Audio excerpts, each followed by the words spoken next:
Salut les étudiants, j'espère que vous allez bien. On va voir aujourd'hui quelques petits hacks de prise de notes parce que je sais que quand on est au lycée, eh bien les profs voilà, sont assez longs, on a le temps pour écrire, mais les premières semaines, les premiers jours où on se retrouve à la fac, à l'université, eh bien les profs ont tendance à accélérer le ton et on n'a pas le temps de tout copier, on est vraiment impressionné, on écrit énormément, on perd au fil plein de choses et il faut avoir de bonnes habitudes ou reprendre de bonnes habitudes si jamais vous êtes à la fac depuis quelques temps. Donc c'est ce qu'on va voir, à tout de suite, n'oubliez pas de vous abonner. Alors la première chose, le premier conseil, ça c'est en fait d'avoir son propre code dans votre domaine d'études. Je m'explique, vous allez vous créer vos propres abréviations. Donc il y a des abréviations qui reviennent tout le temps, comme par exemple TJRS ça va être toujours, AB point ça va être abréviation, ok ça on utilise, mais il va falloir aussi utiliser vos propres codes. Par exemple, ce n'est pas, vous pouvez mettre une croix, individu vous pouvez écrire, enfin dessiner un bonhomme, le droit ça peut être un triangle, philosophie ça peut être 2S, code civil C.C, c'est pourquoi c'est PK, en principe en P.P, toujours égal, vous mettez plutôt un petit V. Tous les mots qui finissent par sion, vous mettez T plus un O, un peu comme ça. Rien, vous mettez un rond barré. Donc, vous pouvez vous créer des choses comme ça, plus des choses par rapport à votre propre domaine. Inventez votre propre code, regardez un petit peu 20% des mots qui reviennent 80% du temps et vous allez gagner un temps juste énorme.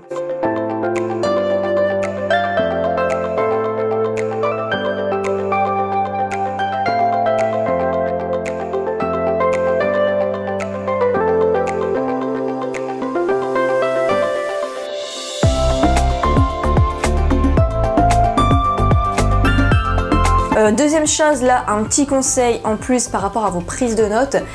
En dessous de chaque feuille, écrivez bien le numéro de la page plus les abréviations de votre cours. Par exemple, vous êtes en cours de droit pénal, vous mettez D.P et feuille, enfin vous mettez le numéro 2 en dessous. Pourquoi? Parce que vous n'êtes jamais à l'abri de faire tomber toutes vos feuilles un jour et du coup là vous êtes perdu pour vous y retrouver, ça va être vraiment compliqué, on peut y arriver mais on va perdre du temps. Donc surtout à chaque fois que vous prenez des notes sur des feuilles voilà, mobiles, eh bien n'oubliez pas de faire ça à chaque fois. Troisième conseil, c'est avant chaque cours, si vous prenez à la main, bien sortir 3 crayons, un bleu, un rouge et un vert si vous voulez utiliser cette méthode. C'est-à-dire que pour le bleu ça va être le cours en lui-même, pour le rouge, ça va être la référence au texte de loi et pour le vert, ça va être la jurisprudence. Moi, j'ai toujours fait comme ça, enfin j'ai toujours fait comme ça, plutôt mes dernières années parce qu'au début, j'ai pas cette habitude-là. J'ai fait comme ça et ça m'aide vachement bien et au niveau des couleurs aussi, ça m'aide beaucoup plus à mémoriser que si tout était en bleu. C'est beaucoup plus visible, j'apprends beaucoup mieux, mais on n'a pas forcément le temps, donc préparez bien vos stylos. Faut pas que ce soit des stylos avec juste l'embout rouge, l'embout vert. Faut vraiment que le stylo soit entièrement rouge, entièrement vert, entièrement bleu et si ce n'est pas le cas, vous pouvez peut-être le personnaliser avec du washi tape, vous savez, du scotch avec des motifs, tout ça.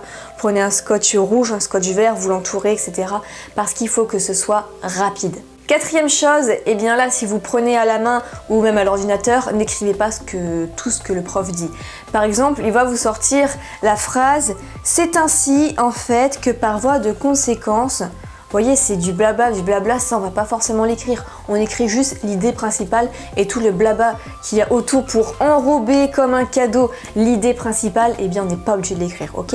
Donc vous pouvez d'abord, selon la vitesse du prof, si c'est raisonnable, vous pouvez d'abord écouter ce qu'il dit et ensuite écrire avec vos propres mots l'idée principale. Il y a l'air de rien quand même pas mal de profs qui vous laissent ce choix-là d'abord de faire trop de blabla et du coup d'avoir le temps de bien écrire, de bien entendre ce qu'il dit et d'écrire avec vos propres mots l'idée principale. Cinquième conseil, ça va vite, alors si jamais vous n'avez pas compris quelque chose, ça arrive et le prof ne va pas forcément le répéter parce qu'il ne s'en rend pas forcément compte, mais vous demandez tous, mince qu'est-ce qu'il a dit? Vous laissez tomber, vous n'effacez pas et demandez à votre voisin et vous prenez du retard sur après les 3 heures de cours, non, vous laissez tomber, vous mettez un espace, 1, 2, 3 lignes selon le retard que vous avez et vous y reviendrez après, d'accord?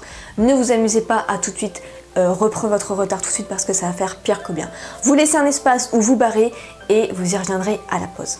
La 6e astuce, ça va être que justement pendant cette pause, vous allez prendre votre fluo si c'est à la main et surligner les mots-clés qui vous semblent importants. Ou alors si c'est sur l'ordinateur, vous allez pareil surligner ou mettre en mots gras les mots qui vous semblent importants. C'est une technique de marketing, je vous ai dit qu'à côté de ça, moi je travaille dans le web marketing à mon compte et le fait de faire ça, bien c'est une technique pour que justement les mots, en fait notre cerveau, on croit parfois qu'on lit tout mais en fait on lit pas tout, il va lire forcément les mots principaux et plus il va regarder ça, il va se focaliser sur ça, mieux il va revenir. Donc faites ça tout de suite, au moins vous allez gagner du temps.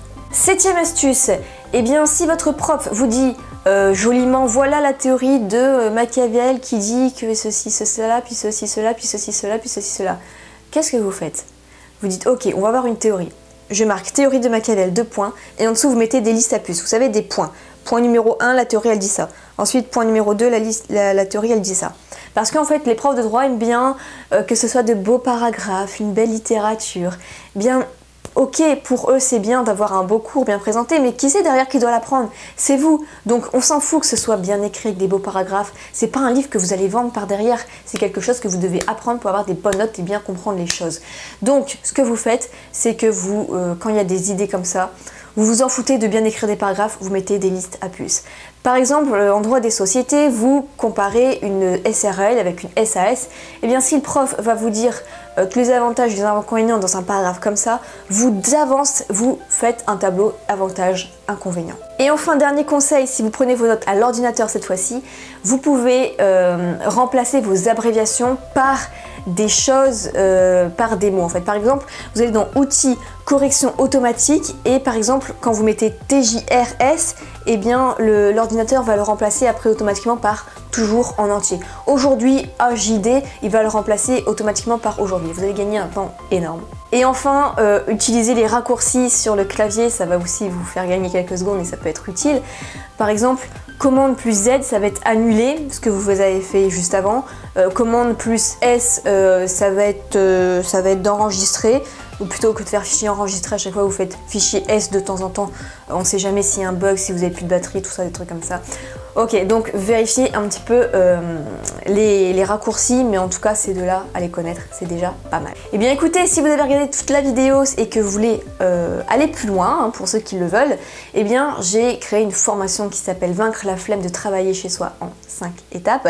Et en ce moment, elle est en promo pour quelques jours, donc si vous voulez aller voir, c'est juste en dessous. N'oubliez pas de mettre le petit pouce bleu et puis on se retrouve dans une prochaine. Salut!